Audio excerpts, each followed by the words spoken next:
Hello everyone, I once again welcome you all to my YouTube channel English Panisa. So in today's video we are going to discuss Solitary Reaper. It is a poem which is written by William Wordsworth. So before moving further, let us know about the poet who is William Wordsworth. So this William Wordsworth was an English romantic poet. Much of his poetry was inspired by the dramatic landscape, means he is a poet of nature, and his most of the poets show that lake and district theme, and his work did much to alter public perception of that part of the England. Now let's see the background of this poem Solitary Reaper. First of all, let's see the title. What is Solitary Reaper? So here solitary is nothing but it means lonely or alone, and reaper means the one who cut the crop. So here Solitary Reaper, it is the title of this poem. Wordsworth has given the name to a girl, lonely girl who is a farmer, means who is reaping the crop. So here Solitary Reaper is a romantic ballad. Now what is meaning of ballad here? So now what is ballad here? Ballad is nothing but it is a long song or a story in a form of poem. So here we can't say that how long it will go. It depends on the poet's mood. That's called a ballad. Poem set in the rural area. William Wordsworth got the inspiration to write the poem from a village in Scotland that he visited along with his sister in 1803. Here you can see the pictures of that village, Scotland village. So he got the inspiration from this village when he went along with his sister in 1803. This poem was written in 1805, means 1805, and published in 1807 in the collection of his poems in two volumes. Now this poem has been divided into four stanzas having 8 lines in each, and it follows a rhyming scheme of A B A B C C and D D. So now let's see our poem. The first stanza, as I told you, this poem contains four stanzas. Now let's see our poem. The first stanza. Behold her single in the field, yon solitary highland lass, reaping and singing by herself. Now, first of all, let's see the meaning of these hard words, then we'll see overall meaning of these lines. So here behold her is nothing but here poet is asking to the passers-by to look at her carefully, means to gaze upon her, who is single in the field. Now who is single in the field? Yon solitary highland lass. Now what is yon here? Yon is nothing but that solitary means that alone. Now who is alone here? Alone is highland lass. Highland lass means that hilly girl. Lass is nothing but girl, and highland means the hills. So this lass is nothing but girl. So reaping and singing by herself. Now what is the meaning of reaping here? Just now in the title I explained you reaping is nothing but someone who cut the crop. So here poet is saying that one day while traveling he sees a lass, means a girl, far away on highland, that is hilly area, who was alone there, and she is reaping the crops and singing song by herself. Now let's read the next line. Stop here or gently pass. Now here poet asking to the passers by, means those who are moving from that place, that he is asking them to stop there and listen to her song or gently pass from there, means here he is saying that gently move away from this place without disturbing to her. Now next line, alone she cuts and binds the grain and sings a melancholy strain. Now what is the meaning of this melancholy strain? Melancholy strain is nothing but a sad song. So what she is doing, she is alone cutting and binding the grain, and she is also singing sad song. Oh listen, for the vale profound is overflowing with the sound. Now what is the meaning of this vale profound? Vale profound is nothing but it is a deep valley. So here the poet asks the passers-by to listen to her as her song is so melodious and sad that whole valley, means this vale profound means the whole valley is echoing with her song. Now let us read the second stanza. No nightingale did ever chant more welcome notes to weary bands of travelers in some shady haunt among Arabian sands. Now here in the second stanza the poet compares the voice of solitary reaper with that of nightingale. You people may know that in romantic poetry the sound of the nightingale is described as very melodious and welcoming. Before seeing the meaning of these lines, first of all see this what is Arabian sand here. So the Arabian sand mentioned here in this stanza is nothing but That is, in Arab areas, there is a desert in which it takes months for people to cross them. Many times they forget the way or die because of the extreme heat and thirst. So here in such a desert, if very bands means here it is very bands is nothing but it is a tired travelers who may be taking rest under the shady haunt.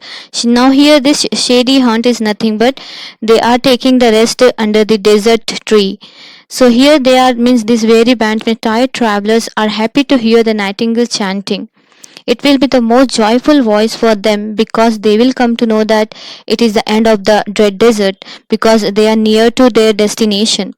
So they are happy to listen to the nightingale voice. But here poet is comparing to that nightingale's voice with a solitary reaper and saying that is more melodious and sweeter than that of nightingale's voice, which is mentioned above. The next line, a voice so thrilling near was heard in springtime from the cuckoo bird, breaking the silence of the seas among the farthest hybrids. Now here, what is the meaning of this thrilling near? This meaning of this thrilling near is nothing but the feeling of joy. They are very happy to listen to cuckoo bird, which break the silence of the seas among the farthest Hebrides. Now, what is the meaning of this Hebrides? Hebrides is nothing but it is a group of 500 islands in Scotland. So here, as I told you, this poet means William Wordsworth. He is comparing the singing of this solitary reaper with the voice of Cuckoo. Before he was comparing the voice of solitary reaper with a nightingale. Now here he is comparing the voice of this solitary reaper with a cuckoo bird. So here, according to the poet, the voice of solitary reaper was so melodious that he never heard it from the cuckoo bird in springtime.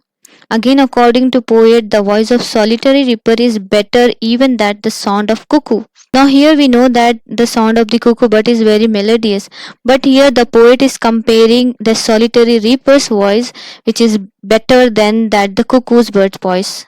So now let's read the third stanza.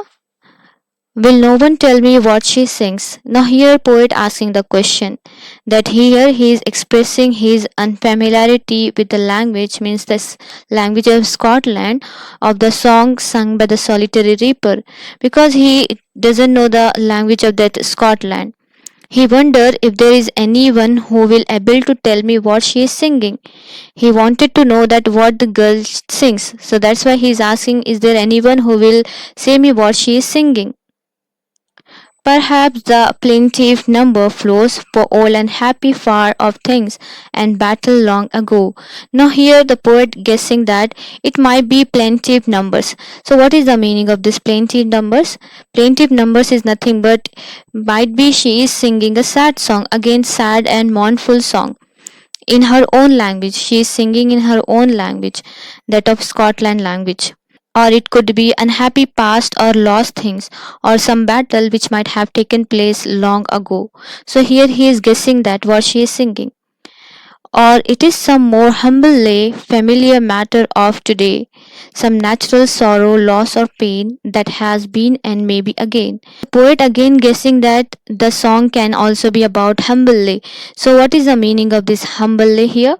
Humble lay means that ordinary nature and day to day matter song, or it could be a some natural sorrow or loss or pain, this natural sorrow loss or pain that has been and maybe again means here which might have taken place in her life recently, or she might be fearing for facing it again.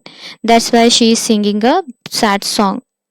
Now let's read the final stanza, which is the fourth stanza. Whatever the theme, the maiden sang as if her song could have no ending. So here what here is nothing but whatever the theme the maiden sang. Now what is the meaning of this maiden? Maiden is nothing but the unmarried woman, the young girl.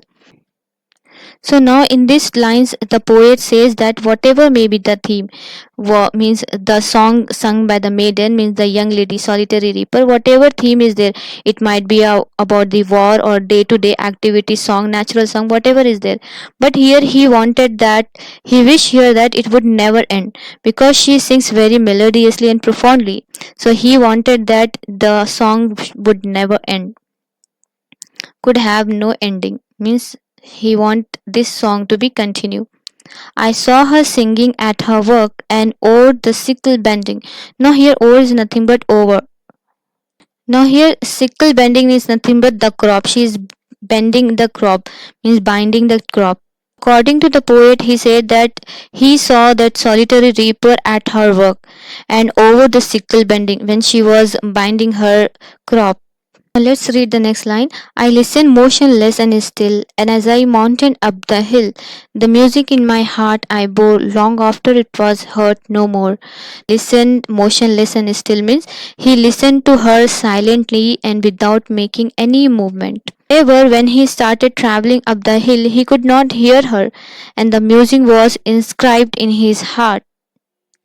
So he was listening to that girl motionless and quietly. He moved up on the hill. He is unable to hear her voice, but he is still able to hear her voice with his heart because that voice is inscribed in his heart, means embedded in his heart. So what is the meaning of this last two lines? That the music in my heart I bore long after it was heard no more. So the meaning of this is when the poet scaled the mountain means travel the mountain means he went up on the mountain until he can no longer hear the woman's voice, but the voice remain in his heart, means it is inscribed in his heart. What is the main theme of this solitary reaper? The main theme is that here poet wanted to show us that even in the countryside there is a beauty in sadness and the loneliness. And the central idea is that here poet describing that his meeting with that solitary reaper was unexpected and he heard her unexpectedly, but he liked that song even though he is unable to understand the language of Scotland, but still he can feel and become the deeply affected by that song. So this is all about this poem Solitary Reaper. I hope it would be helpful for you. Stay tuned for more videos and thanks for watching.